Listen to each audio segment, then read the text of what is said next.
नांदगाव खंडेश्वर येथील शासकीय वसतिगृहात राज्यातून कामासंबंधी आलेल्या लोकांसाठी शासनाच्या वतीने राहण्याची व्यवस्था करण्यात आली आहे। या लोकांसाठी भोजनदान देण्यासाठी संत गजानन महाराज मंदिर व सुरेश बाबा संस्थान या सामाजिक संस्था पुढे आल्या आहे।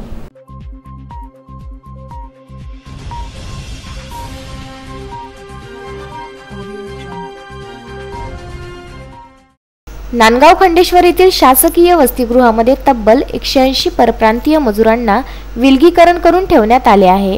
कोरोना विषाणूमुळे संपूर्ण देश हा लॉकडाऊन होताच राज्यातील लाखो परप्रांतीय कामगार आपापल्या राज्यात पलायन करीत होते।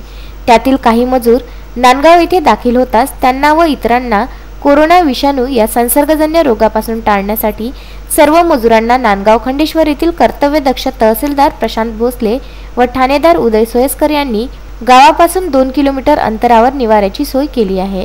या मजुरांमध्ये राजस्थान, तेलंगणा, आंध्र प्रदेश, मध्य प्रदेश या राज्यातील मजुरांचा समावेश आहे। काही दिवसांपूर्वी जिल्हाधिकारी शैलेश नवाल व पालकमंत्री यशोमती ठाकूर यांनी विलगीकरण करून ठेवलेल्या मजुरांची पाहणी करून त्यांच्या आरोग्य, जेवण व निवाऱ्याची पाहणी केली। दरम्यान वसतिगृहाच्या प्रवेशद्वारावर दिवस रात्र पोलिसांचा चोख बंदोबस्त ठेवण्यात आला आहे। एवढ्या मोठ्या प्रमाणात मजूर शहरात आले असता सुरुवातीला त्यांना जेवण देण्यासाठी अनेक हात सरसावले होते, ज्यामध्ये संत गजानन महाराज मंदिर, संत सुरेश बाबा संस्थान व काही सेवाभावी संस्थेचा समावेश होता। विदर्भ न्यूज करिता नांदगाव खंडेश्वर येथून उत्तम ब्राह्मणवाडे व सागर सवालाखे।